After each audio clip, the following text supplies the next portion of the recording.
Assalamualaikum warahmatullahi wabarakatuh. Waalaikumsalam warahmatullahi wabarakatuh. Kami dari kelompok 3 izin untuk membuka sesi diskusi ya.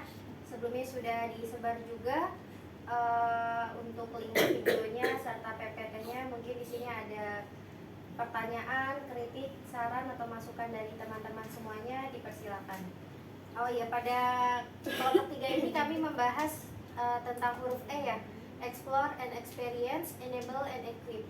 Silakan teman-teman, ada yang ingin bertanya, kita buka sesi diskusinya. Cukup amat. Kelompoknya nggak disebutin mah. Siapa yang nggak masuk Renia? Oh iya. Ya. Ya, saya sendiri Syifa Nur Aulia. Saya Renia Setiani. Sisilia sedang berhalangan. Iya gitu. DP aja bengong tuh. Jangan banyak bengong.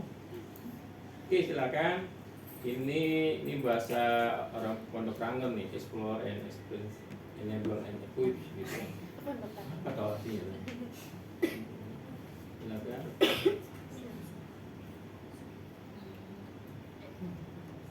Sebelumnya perkenalkan, saya Novia Fitriani, perwakilan dari kelompok 7. Izin bertanya kepada kelompok 3.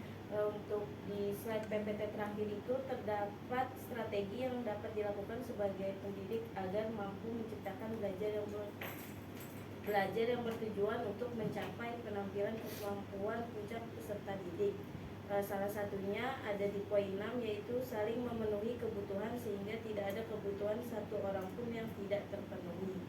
Pertanyaannya, bagaimana menurut kelompok 3 sebagai seorang guru untuk dapat memenuhi kebutuhan peserta didik secara keseluruhan di dalam kelas? Kurang lebih seperti itu. Terima kasih. Oke, bagus sekali tuh. Itu kaitan nanti dengan teknik kan.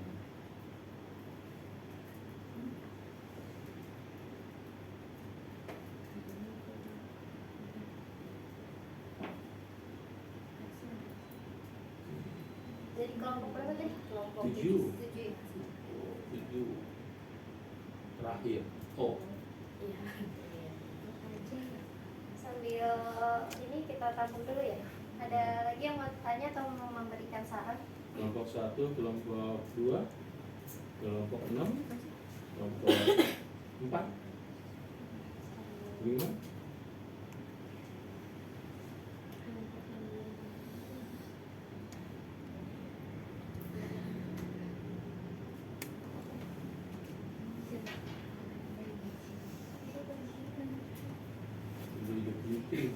Ada lagi yang mau bertanya?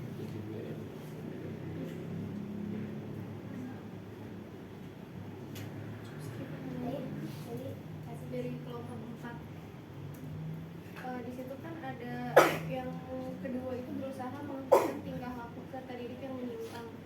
Nah, menurut kalian caranya itu gimana biar, apalagi buat level rendah ya, gimana caranya sebagai pendidik untuk menghentikan tingkah laku peserta didik yang menyimpang menurut kalian? Untuk saat ini kita tampung dulu. Ada 2 pertanyaan ya dari Novia Fitriani. Tadi pertanyaannya kurang lebih bagaimana menurut kelompok kami cara pendidik dalam memenuhi kebutuhan peserta didik di dalam kelas ya secara menyeluruh. Ya, ini menurut pandangan kelompok kami ya. Kita kan lagi membahas terkait konsep UBD ya. UBD itu kan dari tahapannya aja sudah dari menentukan tujuan terlebih dahulu, lalu menentukan asesmen dan melaksanakan atau merancang kegiatan pembelajaran. Nah, memang kalau misalkan untuk ditanya saling kebutuhan seorang pun tidak terpenuhi. Namanya manusia pasti juga kita sebagai pendidik ada kurangnya. Apalagi kita sendiri, sedangkan peserta didik itu bisa lebih dari 30 atau 20 orang lebih ya. Kita sebagai pendidik seharusnya tahu gitu menggunakan konsep seperti apa dulu.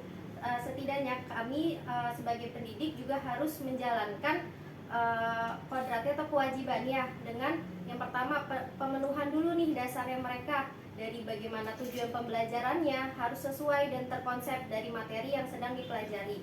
Lalu asesmen itu kan juga harus berdiferensiasi ya, terus juga harus menentukan pendekatan-pendekatan yang memang diperlukan atau sesuai dengan karakter yang ada di kelas tersebut. Jadi jangan memaksakan seorang peserta didik gitu, misalkan memiliki kemampuan yang cukup kurang, maksudnya butuh bimbingan. Jadi harusnya dilakukan asesmen awal seperti pendekatan TAR ya. Pendekatan TAR itu kan kita perlunya berdiferensiasi. Lalu di kegiatan pembelajarannya pun juga sebisa mungkin sebagai pendidik gitu, kita nggak hanya monoton di kelas kita, monoton di depan kelas, kita juga harus bisa mengeksplor gitu peserta didiknya. Jadi kalau misalkan dilakukan secara berkelompok, kita kelompokkan terlebih dahulu gitu mana kemampuannya, dan pastinya peserta didik itu kebutuhannya berbeda-beda ya. Makanya pentingnya penilaian di awal gitu, atau asesmen di awal. Jadi peserta didik yang memiliki kebutuhan yang benar-benar yang harus dipenuhi gitu, harus yang benar-benar diperhatikan, kita sebagai pendidik juga harus benar-benar tanda kutip gitu ya, memperhatikan secara lebih detail gitu. Berbeda dengan karakter peserta didik yang memang sudah memiliki tingkatan yang lebih tinggi gitu, atau sudah cepat tangkap, kita bisa juga memberikan penugasan gitu, atau mengeksplor lagi gitu kemampuan peserta didik ini agar tidak stuck di situ saja. Mungkin dari Nani tambahan. Cukup. Terima kasih kelompok 3. Ya, dari ini mau jawab di sini. Sebentar ya. Mungkin dari teman-teman ada saran lagi atau masukan dari yang tadi pernyataan kami yang untuk mengenai pertanyaan dari Novia Fitriani, atau dari Bapak mungkin ada saran? Belum ada saran. Oke, yang lainnya? Ya, benar. Oke. Tadi pertanyaan siapa? Novia Fitriani Pak, kebutuhan Kebutuhan apa? peserta didik, bagaimana cara memenuhinya? Oke, bagaimana cara memenuhi kebutuhannya memang jadi PR penting ya bagi sebagai pendidik ya, karena kan heterogen ya, bukannya homogen sama. Nah ini kan dari awal kan kita sudah memberikan suatu tadi tes formatif dan sumatif ya, itu kita adanya pemetaan. Nah karena kita tuh guru kelas, kita harus mengetahui mana siswa yang perlu memang menjadi poin penting dalam pembelajaran. Saya yakin itu adalah sebagai awal untuk kita memberikan pembelajaran yang sesuai dengan kemampuannya masing-masing. Dan artian perhatian khusus ya bagi anak-anak, kan ada ABK dan seterusnya. Nah, disinilah seorang guru harus bisa menguasai ya tadi namanya fisiologis pendidikan ya gitu. Jadi bisa menentukan siswa-siswa yang memang membutuhkan perhatian khusus itu. Saya yakin kalau guru kelas itu udah hafal, karena pendekatannya kan itu hampir 8 jam atau 6 jam ya di kelas itu memperhatikan kan. Makanya ada buku perkembangan siswa kan, di buku administrasinya seorang guru itu harus ada gitu, perkembangan siswa. Itu sebenarnya sebagai modal yang sangat penting. Itu gitu. Ada lagi? Dia mau menjawab pertanyaan dari Kak Cindy.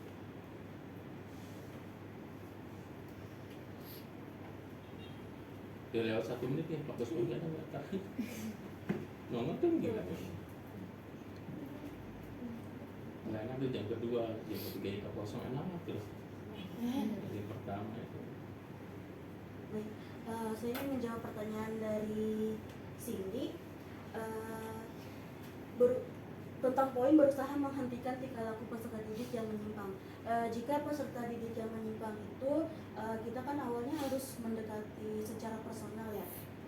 Jadi kita harus tahu dulu asal muasalnya kenapa nih ada tingkah menyimpang. Lalu kalau misalkan secara personal tidak mempan, lalu cobalah untuk konsultasi kepada orang tuanya, bagaimana kehidupan sehari-harinya di rumah. Kita nggak boleh nih sebagai seorang guru menjudge anak itu dia nakal lah atau dia menyimpang lah atau apa. Kita harus tahu dulu bagaimana personalnya, bagaimana kesehariannya.